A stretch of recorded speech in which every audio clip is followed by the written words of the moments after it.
Okay. Start the lecture today. Today is week 11, isn't it? Am I right? Is week 11 or 12? Week 12. Oh, so we have 3 more lectures. Okay. We have thought law and then we talk about entrepreneurship, another 2 lecture.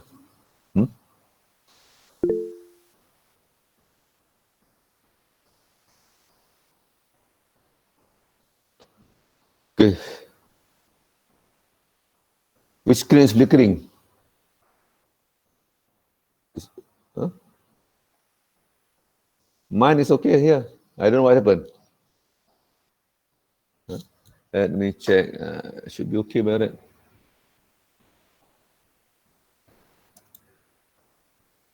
You see now?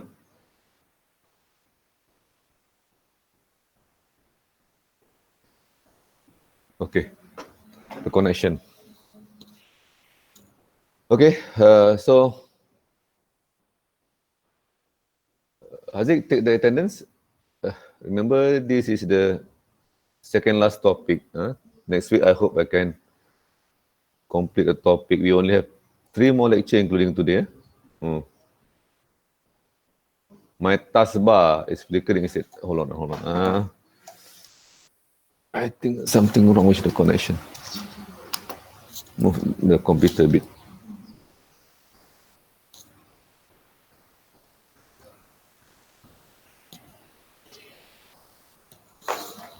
Is it okay now?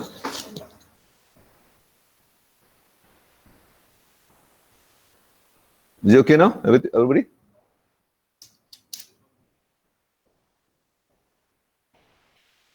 But I have to move this computer a bit. I cannot see.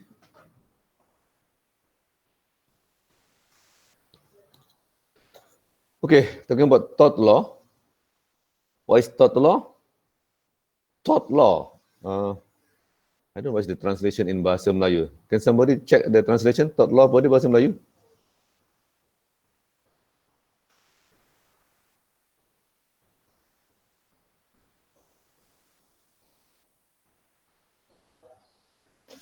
Apa translation Bahasa Melayu tort law? Tengok internet jap. Undang-undang tort. Okay. So, no, not common law. Pampasan. I think tort also lah, the undang-undang tort. So, what is tort law? Pampasan is part of it only. Tort law is a law that cover or take care of the relationship between citizen and citizen. Civil law is between governments and the subjects, ni between people and people. Tort law. Pampasan tu betul, but it's more than that. Tort law is a civil law that is wrong committed by somebody other than breach of contract. Breach of contract also civil law.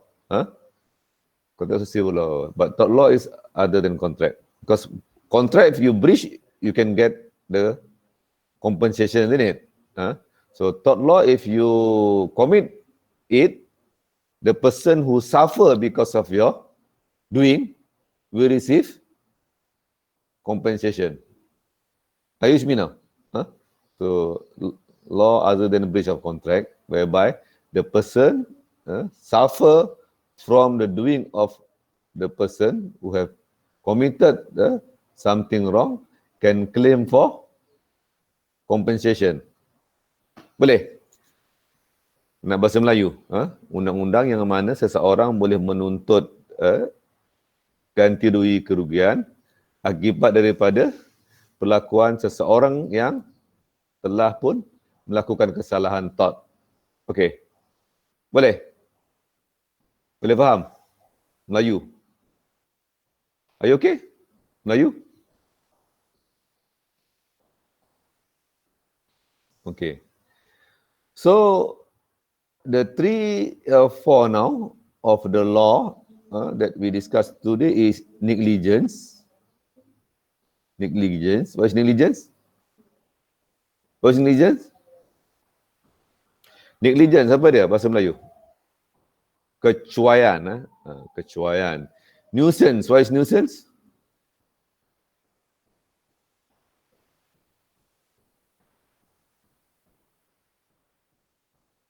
Nuisance. Not kesusahan. Not kesusahan. What is nuisance?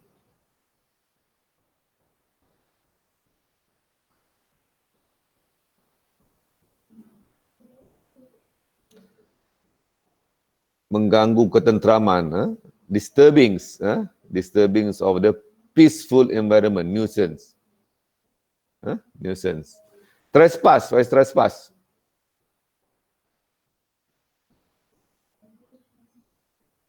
Ceroboh. You get into the area without the permission. Defamation. What is defamation?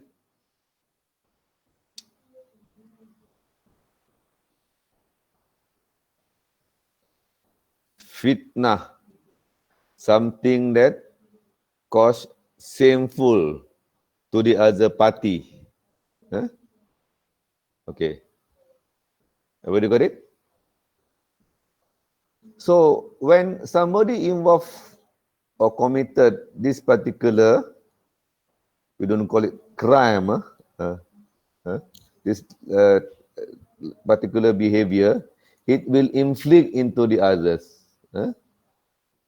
So when it inflict to the others will suffer. The suffering is called as legal injury, or considered of a legal injury. So the person who have committed that kind of action will be held responsible, or in the language of the law, liable for another's injury. Now, of course, the injury, when you mention legal injury, it comes in various forms. You can say about the financial loss. You can say about the image. We can say about the mental suffering. We can say about future opportunities. This all covered under legal injury. Boleh faham? Faham tak? Can you understand me? Are you following me? Okay, good.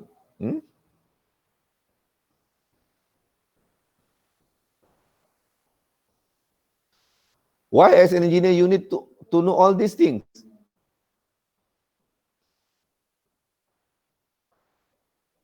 You can imagine throughout our career,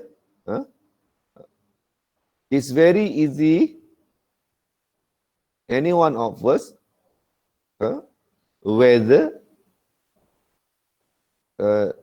intention or unintentionally committed this kind of things.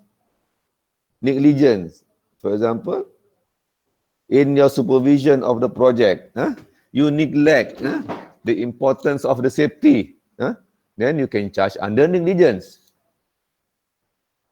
Nuisance, during construction, you cause disturbance to the neighbor.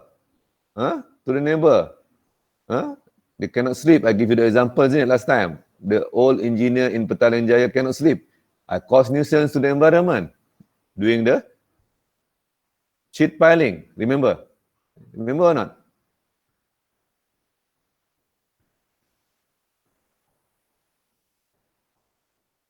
Trespass. You go to the site,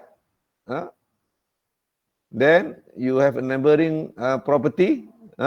Suddenly, your workers or your work somehow intention or unintentionally, because of the very limited space of work, you have already trespassed other properties, your neighbor. Can easily happen, isn't it?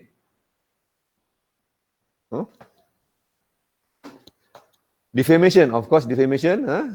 You fight at the site. You fight.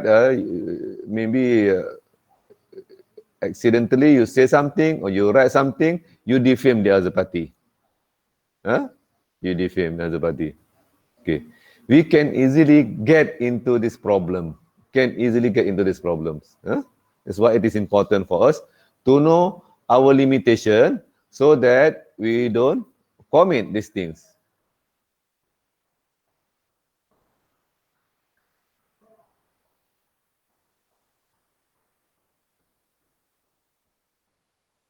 This is called intentional.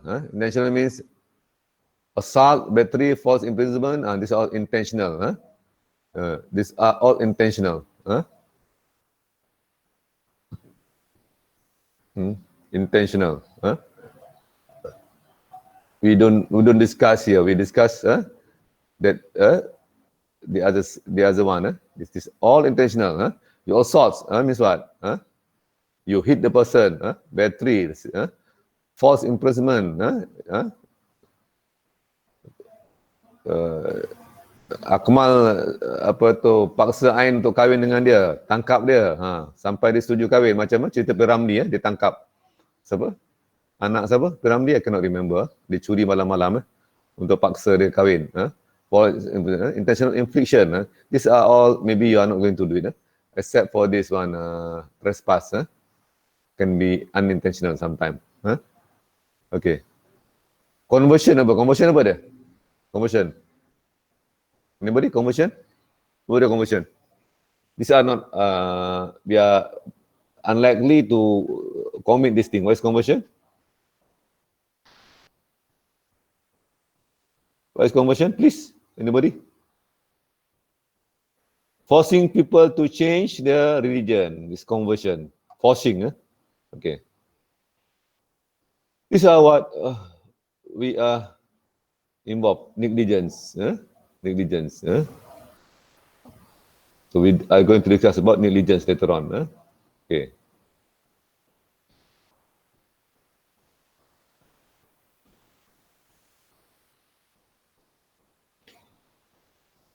Any questions so far? Aziz, ambil attendance, Aziz?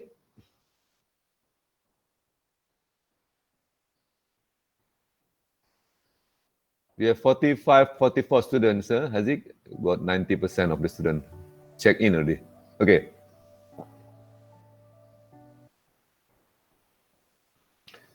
Negligence, the first thing,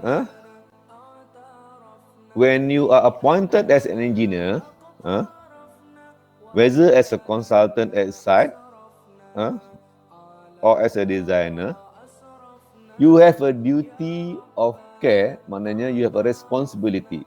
Of course, the language here is legal language is a bit difficult for you.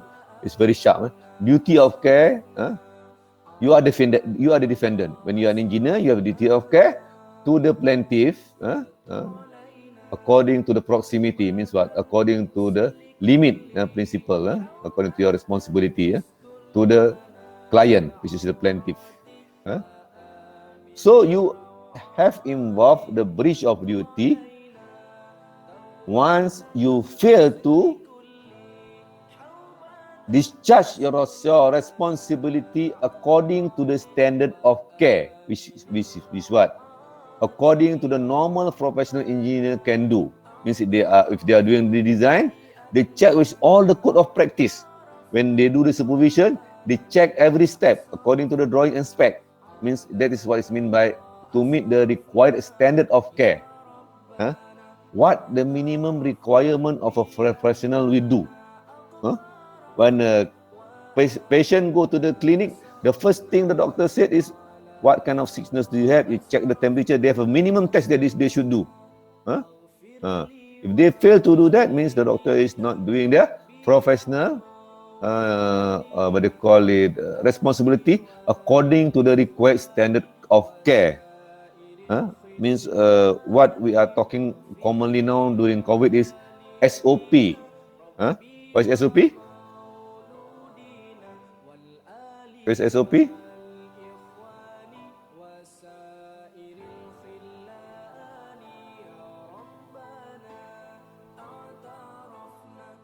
Tak ada siapa tahu apa is SOP?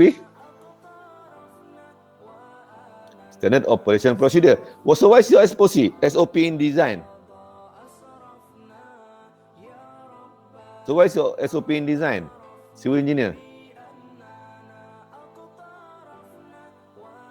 Eurocode. Yeah, you are right.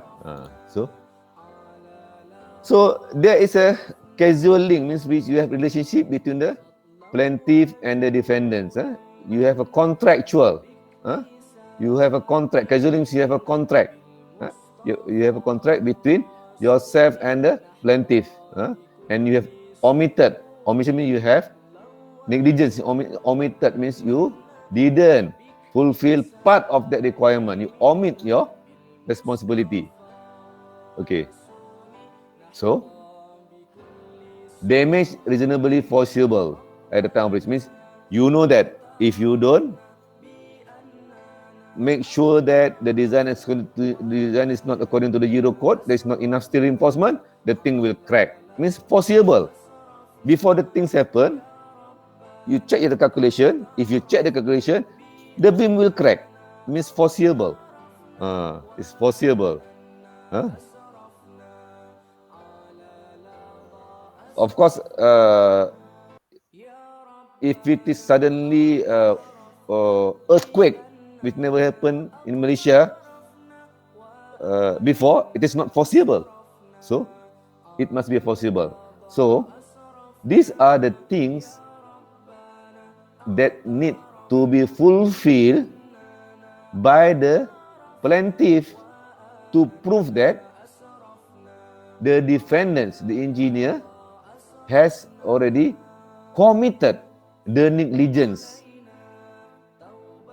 against him. Are you with me? Maknanya, the client has got to prove in court all these four elements for the clients to be eligible to claim for the cost suffered because of the negligence. Are you with me? These things need to be proven in court.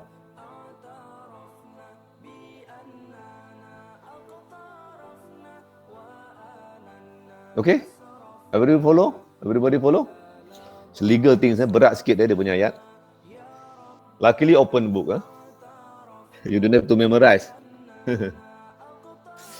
You're very lucky, student.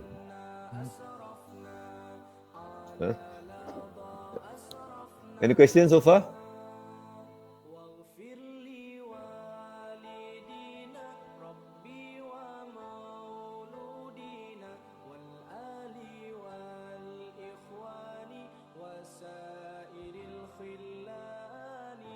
So means what? When people ask you, what does the client need to prove to court? To prove to court that the defendants had committed negligence.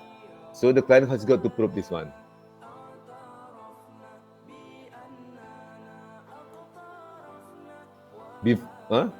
Before the start of the case. Otherwise, the court will say there is no case.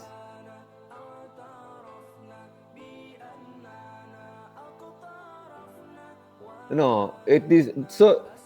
If it is a disaster, the people, Akmal will argue about these things. Damage were reasonably possible means what?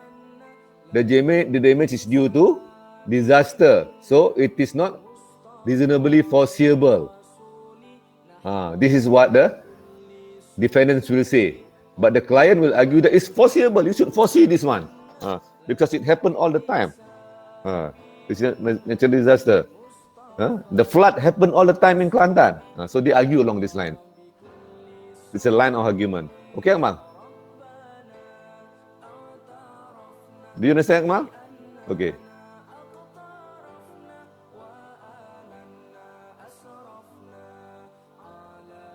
So this is the standard of care tadi. Means what? Engineers have a duty to exercise the skill, care and diligence that may reasonably be expected of a person. Ordinary competence measured by the professional standard of the time. Means what? You are expected to know about the Eurocode. So, you must design according to Eurocode. If you don't design according to Eurocode, means what? You have committed negligence. Okay. If you are designed according to Eurocode, but the thing still fail because of the uniqueness of the design, then people will argue about that. Okay. Okay, everybody.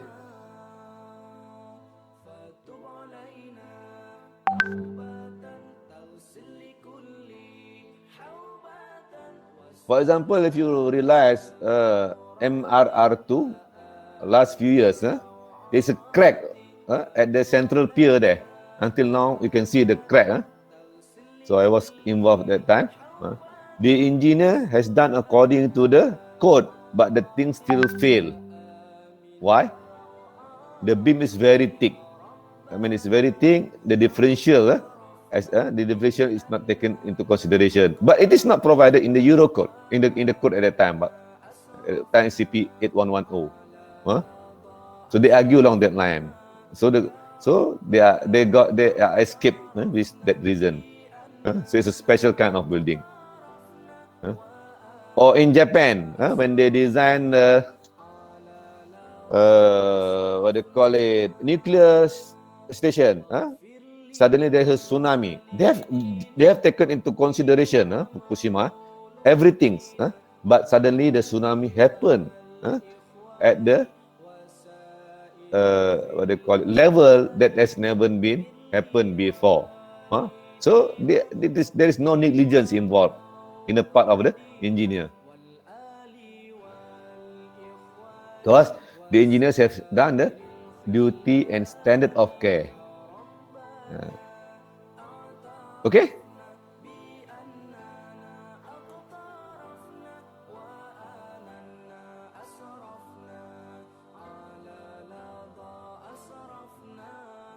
So the negligence can cause compensable harms. Means you can calculate.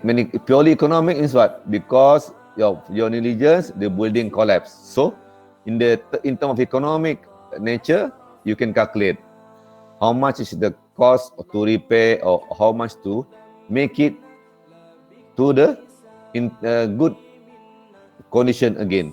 This economic in nature. But sometimes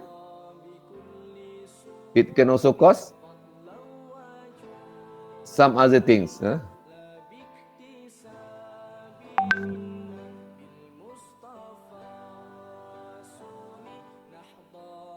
So, okay.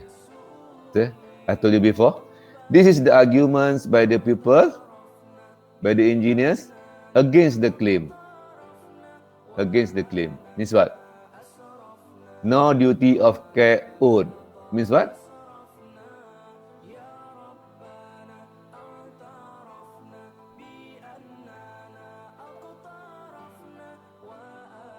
Means what? There is no contract between you and them. No duty. You have no responsibility against the client. Means what? You are not responsible for it. You are not responsible for it. For example, you are civil engineer. The failure is caused by the electrical wiring. So after that, the building got into fire, and the structure failed. It's none of your responsibility. The client has sued the wrong person. You have no duty of care against them. Okay, faham? Boleh tak?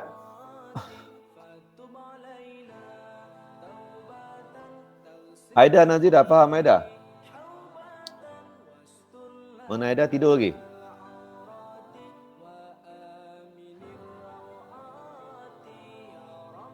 Okay, second thing, how do they ni? There is no breach of standard of care. Means what? The engineers has already done whatever is supposed to be done. They prove the court, follow this design, blah, blah, blah, blah, everything is already in order. The doctor has said that when the patient comes, he has done everything, check, everything has been done. But the person still passed away. He has already done all his professional duty of care. Okay? Third thing, no damage was caused by the breach of the standard care. Okay, I have not done it properly. I didn't do it according to the standard of care. But that you are not suffering from anything. What are you claiming for? This is the argument. Understand? Okay, I make a mistake, but what are you suffering? You have nothing to lose. So what are you claiming for? That's the argument.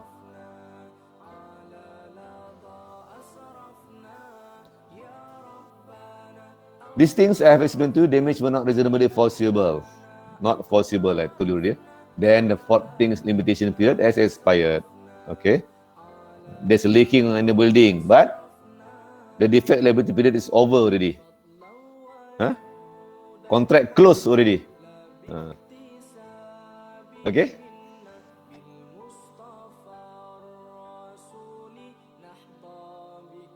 Any questions so far?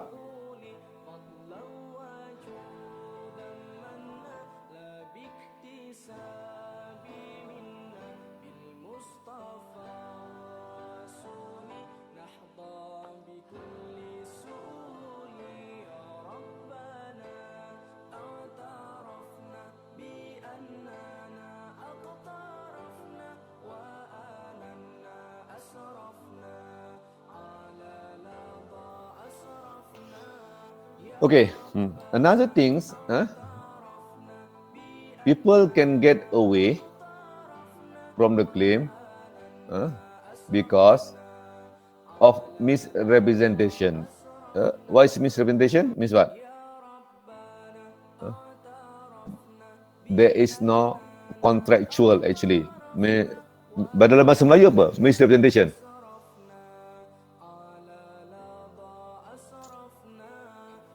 What does it mean by represent in bahasa Melayu? Represent apa dia?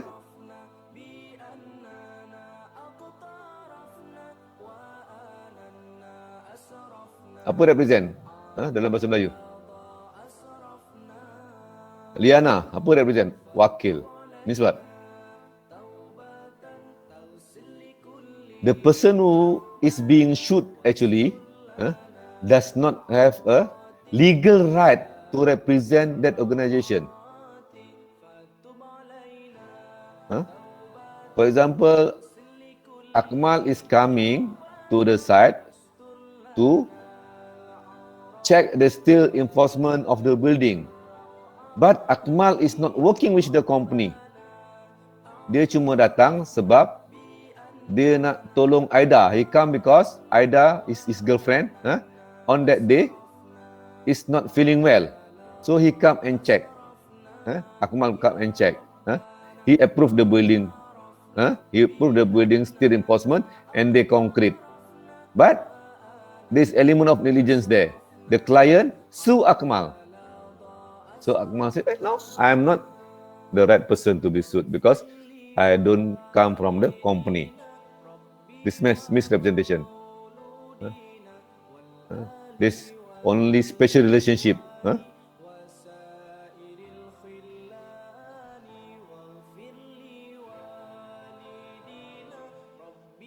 Boleh Akmal?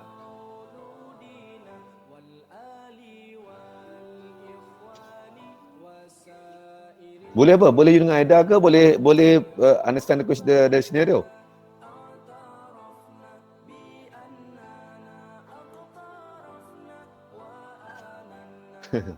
Okay.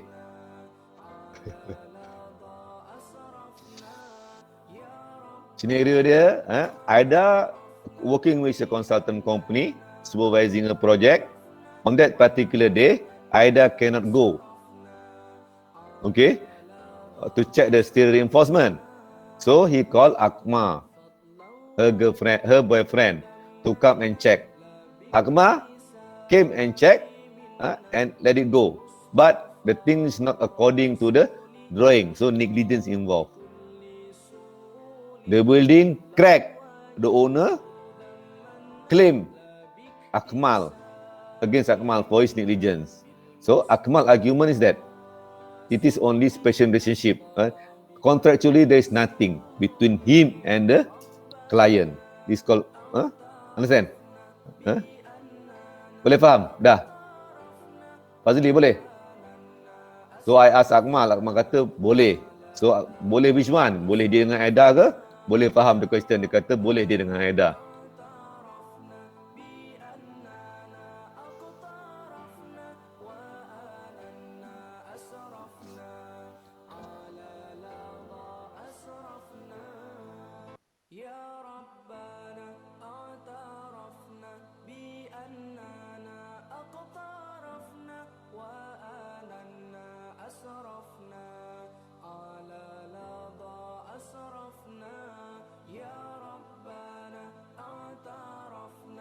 So, promotion person make the statement that is untrue, inaccurate or misleading.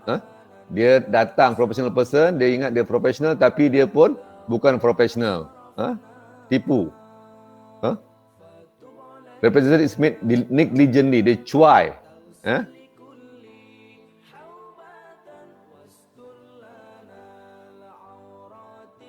Okay? The representation is made negligently. Means purposely dia buat secara cuai, purposely. So they can sue the company.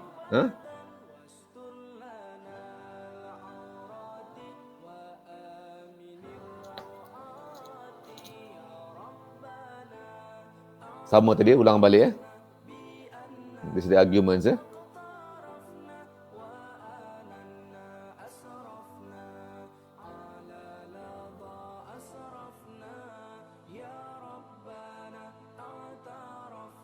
Okay.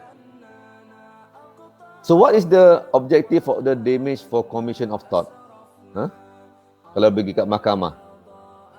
Apa tujuan? What is the purpose of the plaintiff to claim? The purpose is to get back what is lost if the tort is not committed. That is the purpose. Means what? The purpose of the law is to protect the plaintiff from the loss because of the tort committed by the defense. Maksudnya apa? It is not for the plaintiff to make money out of the negligence. He cannot claim more than what is due to it. This is what is meant. Understand? So you cannot make a negligence claim because you want to make more money. Kerugian you 1 million, you want to claim 10 million. That should not be the case. This is the purpose of the law.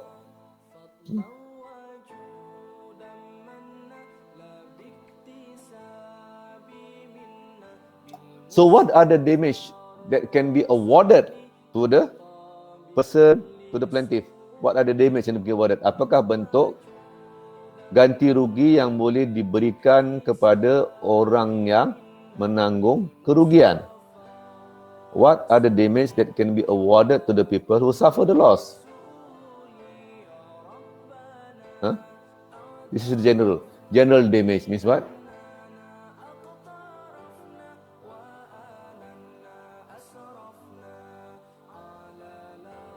Non-monetary loss. Apart from the economic loss tadi, non-monetary loss or harm suffered as a result of commission of the tort that was possible. For example, pain, suffering, mental distress, and blah blah blah blah, and reputation. For example, the company that you are working was being supplied of the material that is substandard. Because of that, the building suffer structural defect. Then the company is being sued by the client. Company need to repair blah blah blah blah blah. Okay, the economic loss yang pertama tadi, economic loss, quantable, is quantified. How much is total loss? But there's a general damage. What is the damage? The company tadi suffer what? The owner mental distress, reputation of the company, blah blah blah blah blah. So it's called general damage. Okay?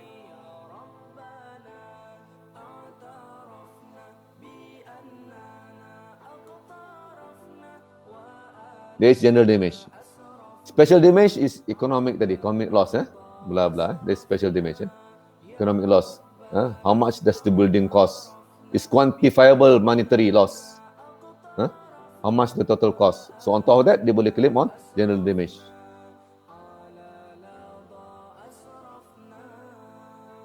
Punitive damage means what? Actually, the company purposely, the supplier purposely want to cheat, so in bad faith. So the plaintiff asked the court to award for the punitive damage. Means the supplier purposely want to cheat in bad faith, to bring down the company reputation because they have bad relationship. This is punitive damage.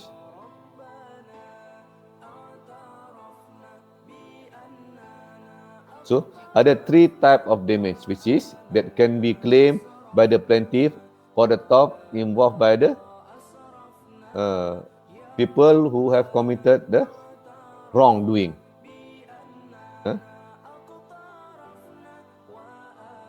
Which is general damage, special damage and punitive damage. Okay.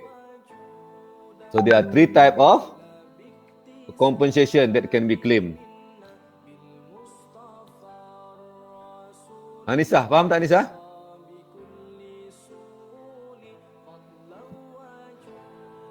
Mana Anissa tidur? Okay. Ada 3 type of damage. These are the 3 type of damage. But the damage just now you can mention that what? You remember this one? Mana thought this one? It is to restore the position he or she would have if the tort has not been committed.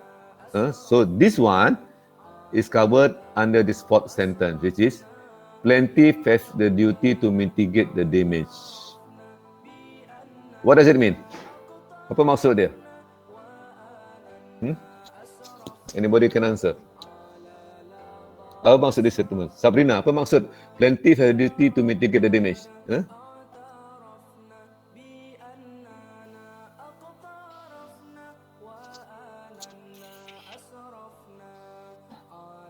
Sabrina, apa maksud dia? What does it mean? Boleh jawab tak, Sabrina? Apa maksud dia? Ayat keempat ni. Plaintiff have the duty to mitigate the damage. Sabrina, apa dia? Yes, apa? Apa maksud dia? Ada idea tak? Do you have any idea? What does it mean?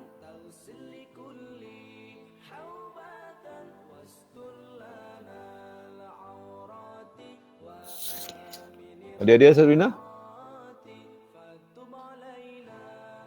Tak ada.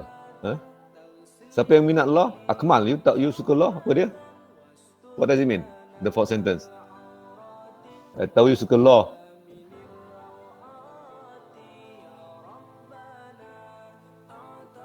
Ataupun ada kat sini ada seorang apa tu judge kan? Hakim ni patutnya hakim, nama pun hakim, mestilah study law kan? Hakim. Hafizi.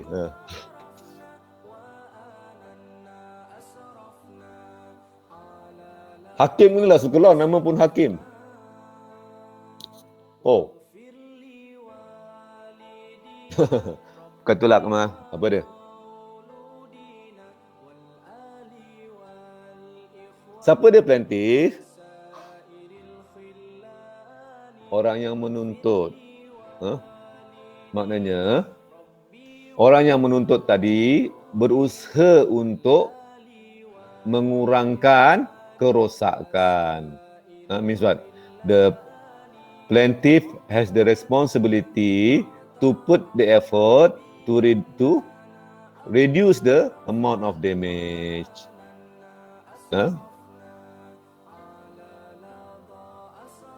Katakan katakan the building was damaged because of the leaking. Leaking. So the plaintiff have to make sure that he have done their best to protect what is inside the building. So leaking, dia biar je leaking for 2-3 months until the building is has been lot of problems. So the plaintiff purposely do it so that the loss is maximum. So that is not right. Means the defendants can argue in the court, okay, he's responsible for it. But then he's not at the site. The building is already handed over to the client. The client should make sure that when the pump is not working, quickly report to the contractor so that the contractor can come on time. Not let it happen for a long period of time until everything's already damaged. That's the argument by the defendants. Faham? Faham tak?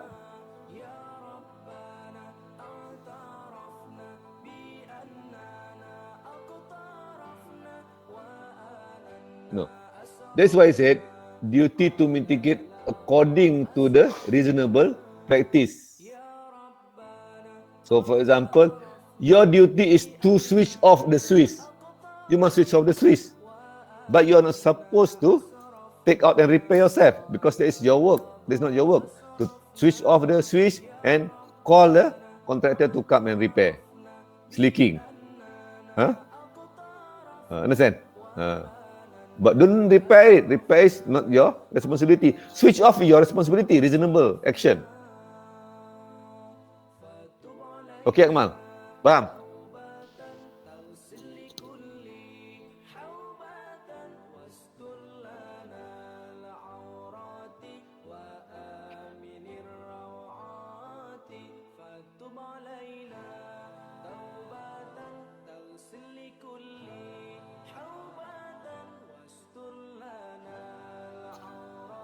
This last slide already.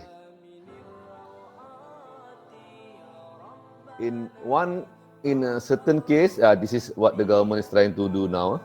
One person is liable for the harm caused by another. For example, you as an engineer working for the consultant company, your consultant company also responsible for the negligence that you have committed at site, even though your director is in office. So, because you have to make sure that his staff at site doing the right things. This is what vicarious liability means. The other party also liable for it. Sebab tu kalau you tengok, if you see, orang sue the police officer, they also sue the government. Because the police officer working for the government. If you read the newspaper kan, they sue the police at the scene.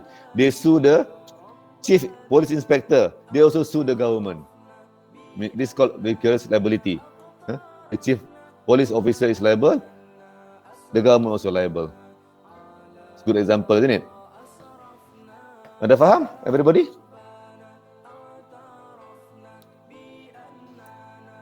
Hai Aniza, baru nak masuk, kita dah habis kelas.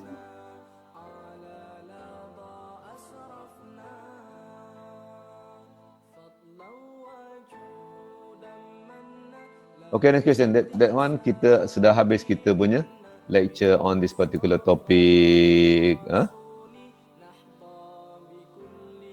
So I think you have learned or exposed to a reasonable amount of knowledge which regards to contract and law. I hope so in this 3 lecture. Betul tak?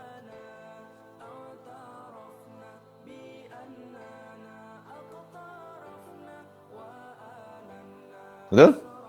Any question?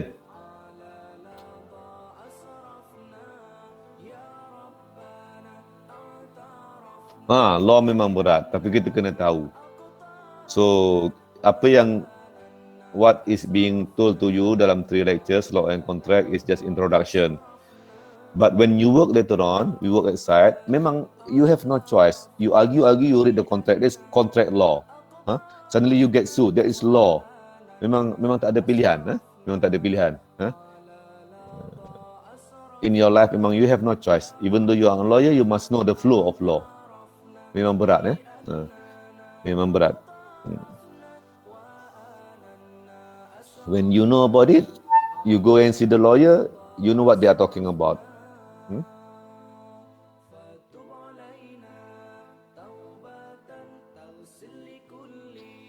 Ada? Actually, when people talk about, I know people who are engineer, they become what? They become the expert in making the claim. So they are expert in contract law. So they make ton of money because of that claim. Lawyer, dia tak tahu pasal contract construction. Even UPM lawyer, even UPM pun bila kita ada kontrak kan, something kan, UPM nak terminate contract whatever it is kan, nak recall tender apa semua, normally last time lah, banyak case kan, they invite me, they consider me as expert advice. We have a lawyer, but they don't know how to go through the procedure, how to terminate, how to avoid the claim, blah blah blah blah. So yeah, I can share in Putra Blast, the note nanti, don't worry. Dah on dah Putra Blast. So the university called me with the lawyer to advise everything. What is the next action? But I didn't go to the court. But then because the VC is the, what they call it, the one who signed the letter kan. The contract is between the UPM and contractor. Involve legal things. So VC tell the pengarah pembangunan at the time, okay, you draft the letter, but you have to send to Salihuddin. Salihuddin say yes, only I sign. Because the letter has to be drafted according to the law.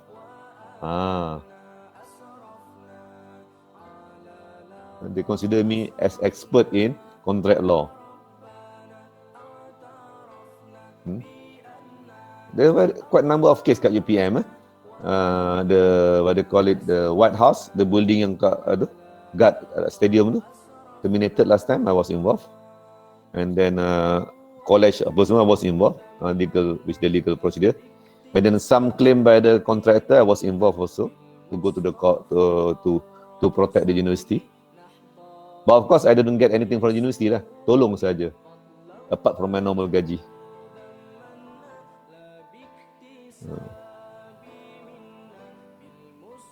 Okay.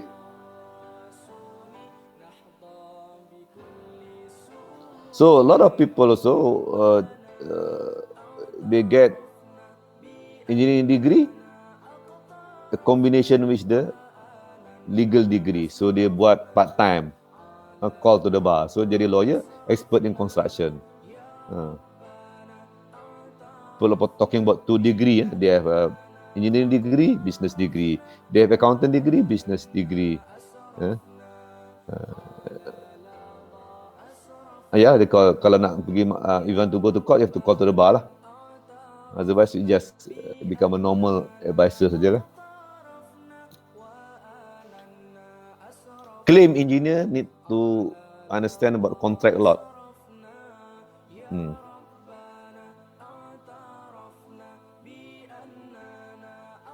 Okay. Putra Belas dah okay belum Putra Belas? Kita try upload now. Putra Belas. Putra Belas.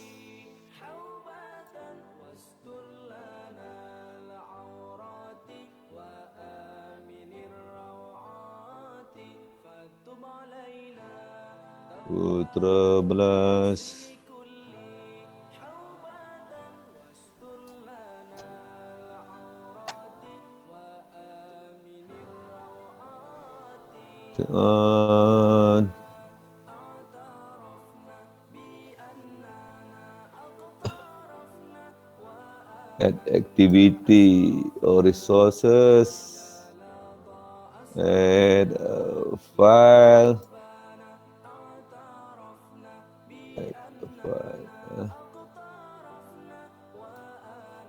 add file,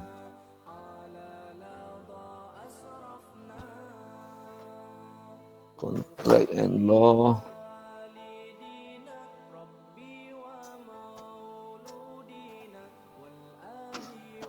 And law,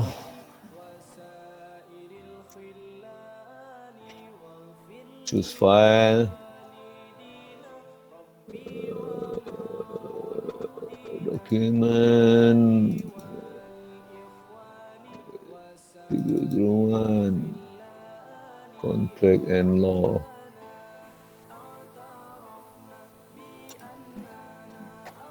Upload this file.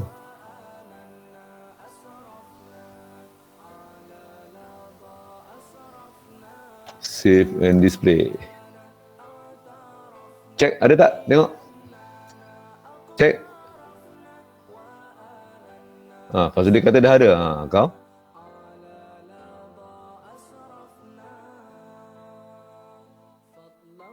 Cek. Siapa yang minta tadi? Lepas tu dia kata dah ada. Check again. Ada tak? 13. Okay, good. Okay.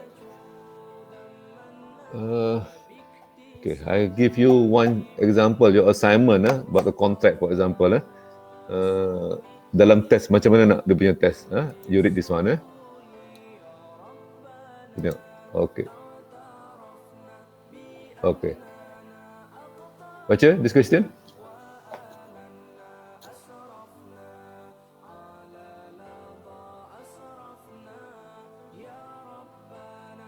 Can you read this one? My screen?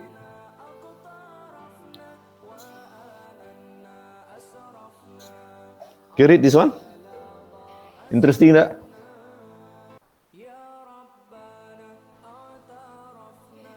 Lah, mestilah panjang nak bagi senario kau ni Fazli. Takkan satu sentence boleh faham?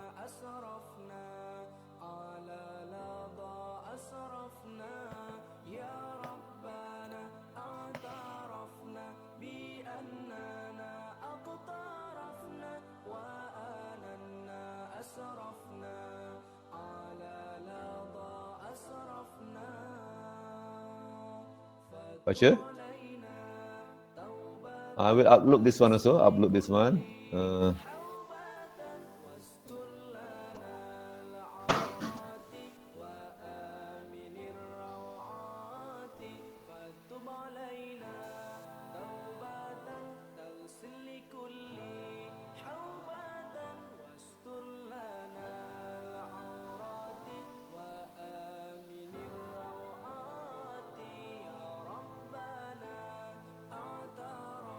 Add activity, assignment,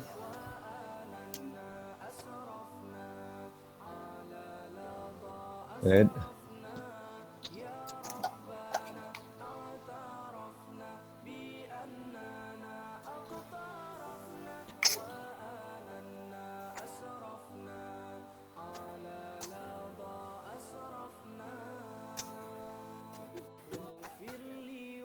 Oh, contract.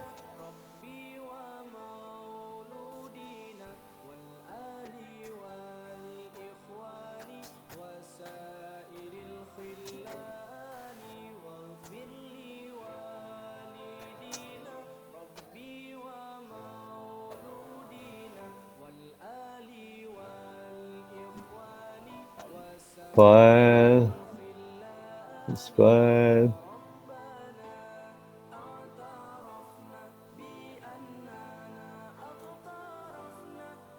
This file. Due date next week is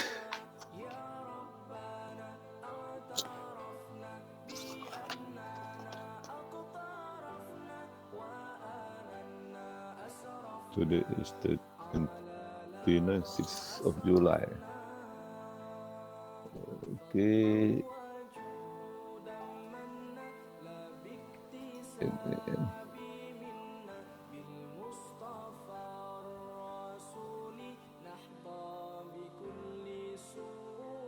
Okey.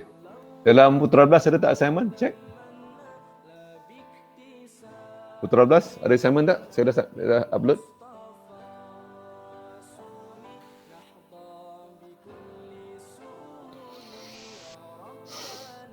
Okey, good.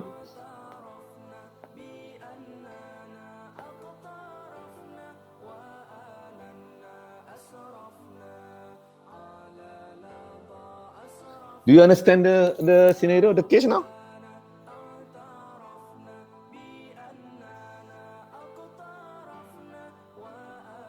Tak payah translate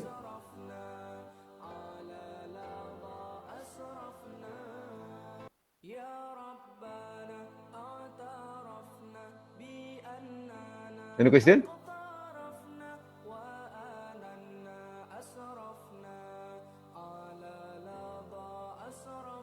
Is it interesting or not? The topic?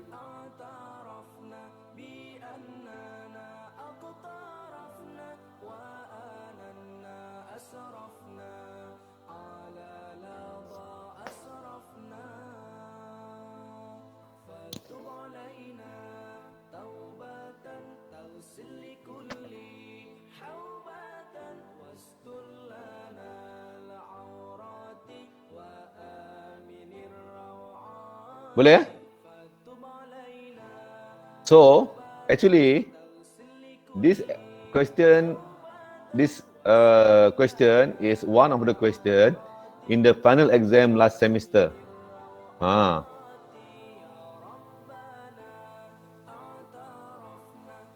Last semester. Last year.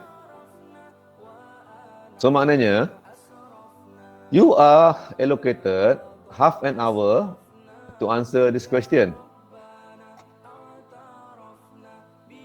You have to answer 4 questions. Are you still with me? Semua senyap eh? Tidur ke? Are you still with me?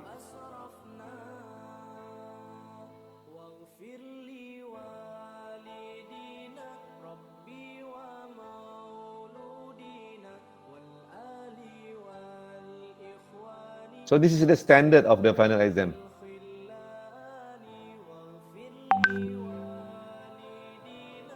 Huh? But in your case, it is open book, so you are very lucky. Aziz, ada 47 orang student Aziz. Siapa belum sign attendance.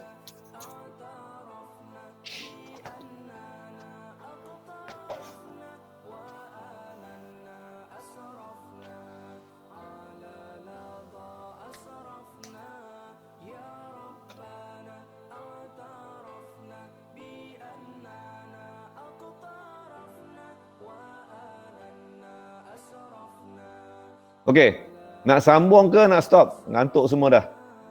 Berat sangat tajuk. Kita ada satu topik lagi, entrepreneurship. Nak sambung ke nak stop?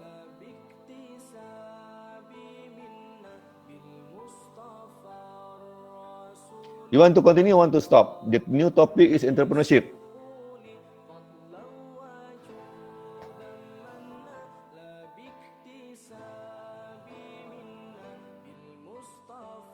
Huh? Putri seorang nak stop.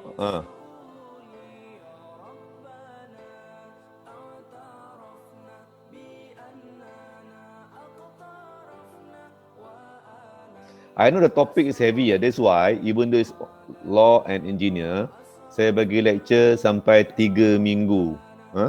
First, if you remember, introduction and why it is important for us to study law.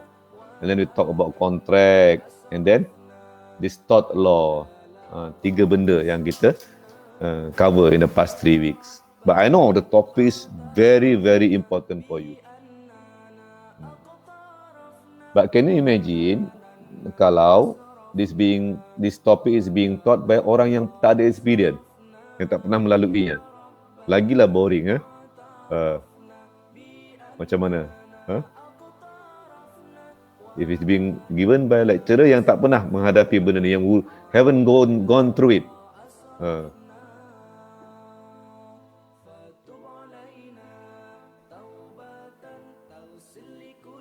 Okay, you want to stop here, everybody? Ke? Yang tak setuju, yang nak stop cuma 4 orang Yang buat the others nak sambung.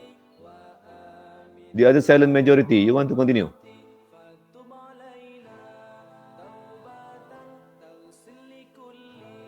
Akmal punya decision. Akmal nak sambung tak? Ketua kelas.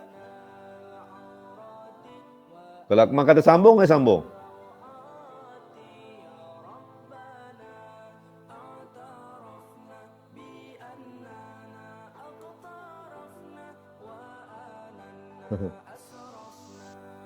Okay then, you do your assignment, you submit before the class next week.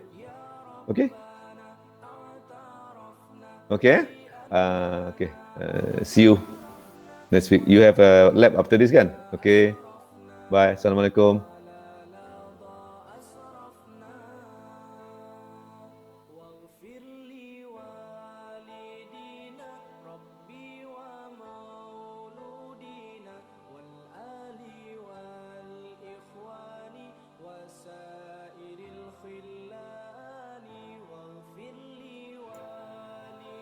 I'm leaving now.